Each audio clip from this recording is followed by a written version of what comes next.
जय हिंद स्टूडेंट्स, पहले एकेडमी में आप सभी का स्वागत है।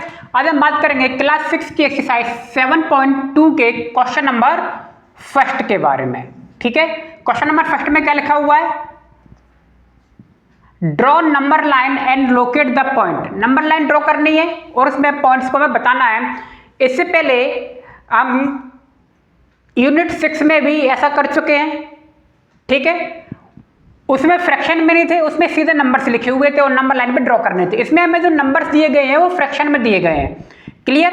तो कोई टफ काम नहीं है, आराम से बना सकते हैं। क्वेश्चन नंबर 1 देखिए क्या लिखा होगा, 1/2, 1/4, 3/4, 4/4। ठीक है, अब देखिए यहाँ पे ये आपको पहला नंबर दिखाई दे रहा होगा 1/2। इसका जो डिनोमिनेटर है ये सेम नहीं है, तो पहले इसको सेम बना लें। यानी कि 2 में किसका मल्टीप्लाई करेंगे, 4 बन जाए, तो 2 का करेंगे। एलसीएम ऑफ 2,4 का 4 आ रहा है ना, तो 2 को क्या बनाना है, 4, तो 2 का मल्टीप्लाई ऊपर नीचे करना पड़ेगा।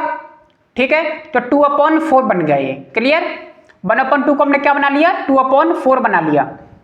ठीक, कैसे बनाया? एलसीएम लेके 4 आएगा और डिनोमिनेटर को 4 बनाना है ना हमें, क्योंकि सबके डिनोमिनेटर क्या है, 4 है। तो 2 में किसका मल्टीप्लाई करोगे, 4 बनेगा, 2 का करोगे, लेकिन मल्टीप्लाई नीचे ही नहीं होगा, ऊपर भी होगा। इक्विवेलेंट फ्रैक्शन याद करो। इक्विवेलेंट फ्रैक्शन में क्या करते हैं, ऊपर नीचे करते हैं ना, तो इसमें भी ऊपर नीचे हो गया, 2/4 आ गया। तो हमारे पास क्या आ गया, 2/4, 1/4, 3/4, 4/4। क्लियर? बस नंबर लाइन ड्रॉ कर ली। और नंबर लाइन में देखिए ये जो नंबर कैरी कर रहा है फ्रैक्शन में है, और ये 0 और 2 के बीच में कैरी करेंगे। किसके बीच में, 0 और 2। देखिए 4/4 लिखा है, इसका मतलब क्या है, 4/4 अगर काटोगे तो 1 आएगा ना, तो देखिए ये 1 नेचुरल नंबर हो गया, अब ये फ्रैक्शन में है। क्लियर? और 2 यहाँ पे क्या है, ये फ्रैक्शन नंबर नहीं है, ये नेचुरल नंबर है। ठीक है, 4/4 अभी जो लिखा हुआ है ये कौन सा है, फ्रैक्शन नंबर है, लेकिन एक्चुअल में अगर इसको सॉल्व करोगे तो 1 आएगा, और 1 क्या है, नेचुरल नंबर। ठीक है, तो ये सब के सब देख रहे हो, ये 1 से छोटे हैं ये सारे नंबर, और 0 से क्या है, बड़े हैं।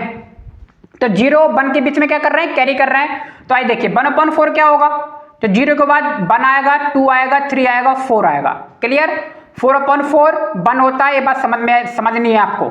ठीक, तो 1/4, 2/4, 3/4, 4/4।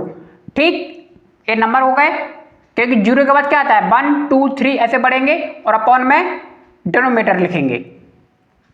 अब 1/4 भैया लिखा हुआ है, सॉरी पहले 2/4 है, 2/4 देखो, 2/4 को मैंने ए से रिप्रेजेंट किया है। क्लियर? और 1/4 को मैंने बी से रिप्रेजेंट किया है, 3/4 को सी से, और 4/4 को डी से रिप्रेजेंट किया है। तो हमने लिख दिया now point A represent 2/4 on number line, point B represent 1/4 on number line, point C represent 3/4 on number line, point D represent 4/4 on number line. ठीक है, ऐसे ही यही लैंग्वेज बाकी के बी और सी सवाल में भी लिखेंगे। नंबर लाइन मैंने बना के दे दी है, तो अब देखिए सॉल्यूशन में 1/8, 2/8, इसमें देखिए सारे के सारे क्या है, डिनोमिनेटर सेम है, तो इसमें डिनोमिनेटर को सेम बनाने की जरूरत नहीं है। क्लियर? फर्स्ट वाले में जरूरत थी, बी वाले में जरूरत नहीं है, सीधा नंबर लाइन बना देंगे। अब देखिए नंबर लाइन में आपको 8 दिखाई दे रहा है ना, 8।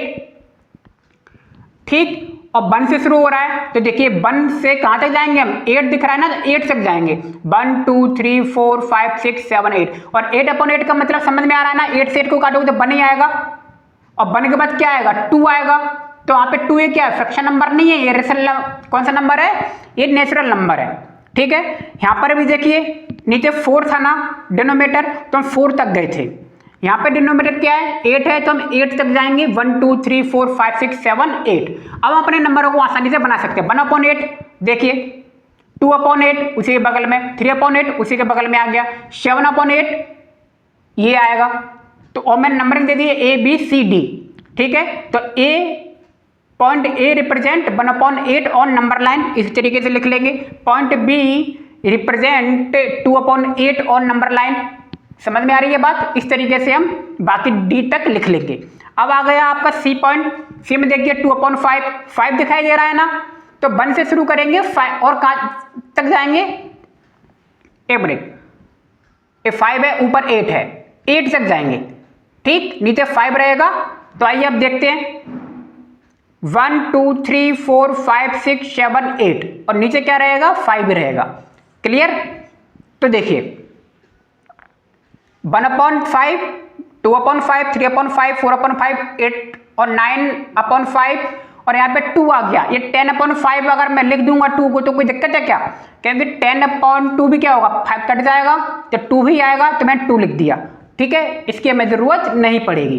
2/5 देखो कहाँ है, ये है। 3/5 क्या है, उसी के बगल में है। 8/5 कहाँ है, ये रहा आपका 9/5 के पास में। 4/5 कहाँ है, 3/5 के बगल में है। तो A B C D, point A represent 2/5 on number line, point B represent 3/5 on number line, point D represent 4/5 number line, point C represent 8/5 on number line. इसी तरीके से आप बना सकते हैं। ठीक है, तो उम्मीद है आपको सवाल समझ में आ गया होगा। तो मिलते हैं नेक्स्ट वीडियो में। आप सभी का बहुत बहुत धन्यवाद। Thank you.